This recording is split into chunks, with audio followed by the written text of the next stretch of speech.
My father could have been a great comedian, but he didn't believe that that was possible for him. And so he made a conservative choice. Instead, he got a safe job as an accountant. And when I was 12 years old, he was let go from that safe job. And our family had to do whatever we could to survive. I learned many great lessons from my father, not the least of which was that you can fail at what you don't want. So you might as well take a chance on doing what you love. It's not the only thing he taught me, though. You know, I watched the effect of my father's love and humor and how it altered the world around me. And I thought, that's something to do. That's something worth my time.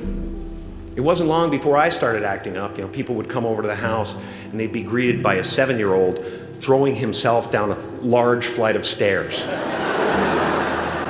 They would say, "What happened?" And I would say, "I don't know. Let's check the replay." I'd go back to the top of the stairs and come back down in slow motion.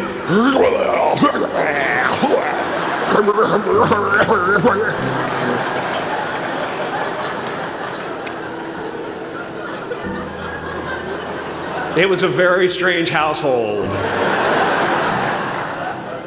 My father used to brag that I wasn't a ham, I was the whole pig.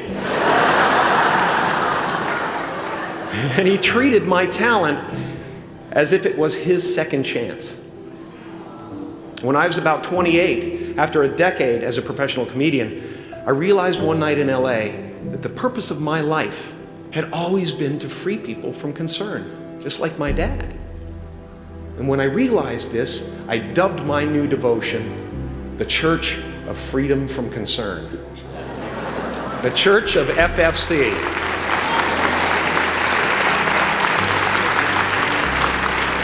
And I dedicated myself to that ministry. What's yours? How will you serve the world? What do they need that your talent can provide? That's all you have to figure out.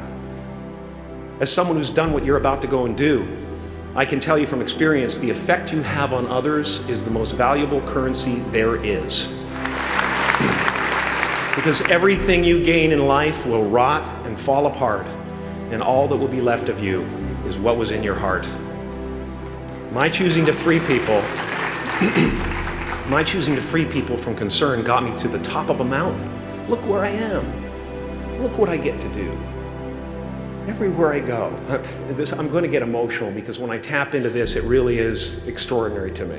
I did something that made people present their best selves to me wherever I go.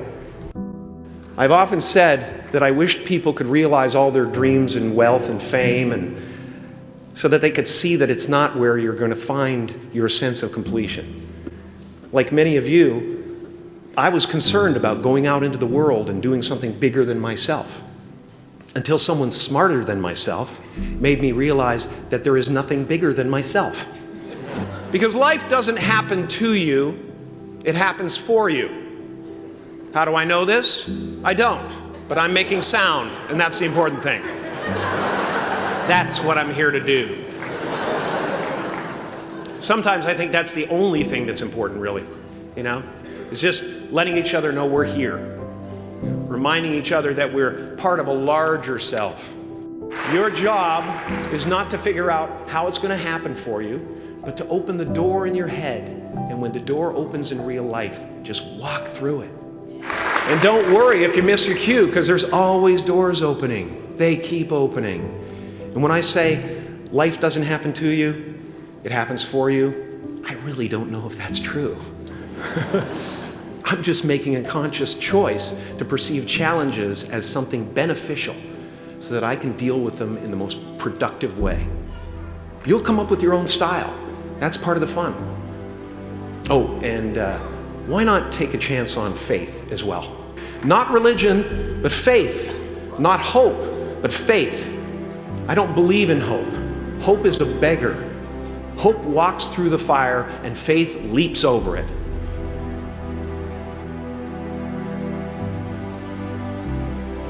I used to believe that who I was ended at the edge of my skin. That I had been given this little vehicle called a body from which to experience creation. And though I couldn't have asked for a sportier model.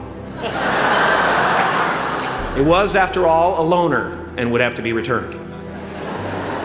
Then I learned that everything outside the vehicle was part of me too. And now I drive a convertible.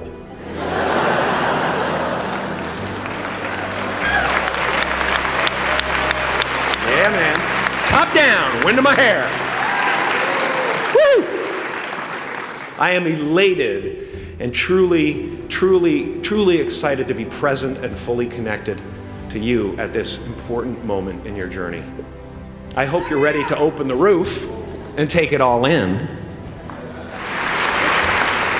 You are the vanguard of knowledge and consciousness, a new wave in a vast ocean of possibilities. On the other side of that door, there's a world starving for new ideas, new leadership. I've been out there for 30 years. She's a wildcat. Oh, she'll rub up against your leg and purr until you pick her up and start petting her, and then out of nowhere, she'll swat you in the face. It can be rough out there, but that's okay, because there's soft serve ice cream with sprinkles. I guess that's what I'm really trying to say here today. Sometimes it's okay to eat your feelings. Now, fear is going to be a player in your life, but you get to decide how much. You can spend your whole life imagining ghosts, worrying about the pathway to the future, but all there will ever be is what's happening here, and the decisions we make in this moment, which are based in either love or fear. So many of us choose our path out of fear disguised as practicality. What we really want seems impossibly out of reach and ridiculous to expect, so we never dare to ask the universe for it. I'm saying I'm the proof that you can ask the universe for it. Please.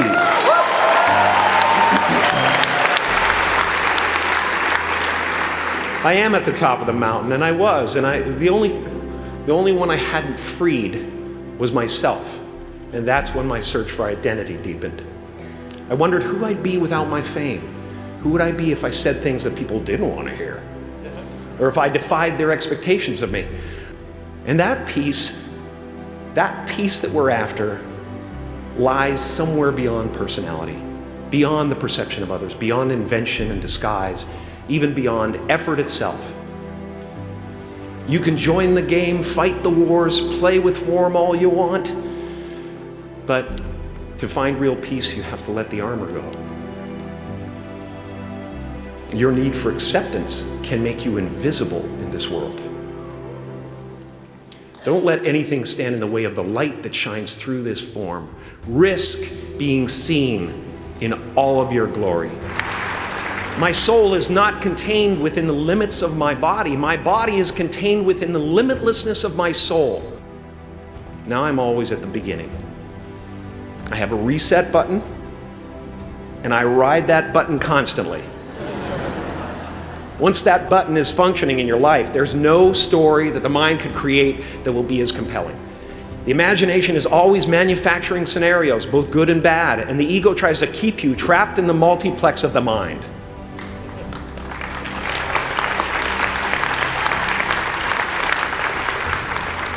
Our eyes are not viewers, they're also projectors that are running a second story over the picture that we see in front of us all the time. Fear is writing that script, and the working title is, I'll Never Be Enough. I had a substitute teacher from Ireland in the 2nd grade that told my class during morning prayer that when she wants something, anything at all, she prays for it and promises something in return, and she always gets what she wants. Well, I'm sitting at the back of the classroom, thinking, wow, my family can't afford a bike, So I went home and I prayed for one.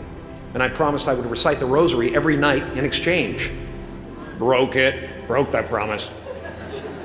But 2 weeks later, I got home from school to find a brand new Mustang bike with a banana seat and Easy Rider handlebars. Yeah. From fool to cool. My family informed me that I had won the bike in a raffle that a friend of mine had entered my name in without my knowledge whatsoever. So that type of thing has been happening to me ever since. And as far as I can tell, it's just about letting the universe know what you want and working toward it while letting go of how it comes to pass. No matter what you gain, ego will not let you rest.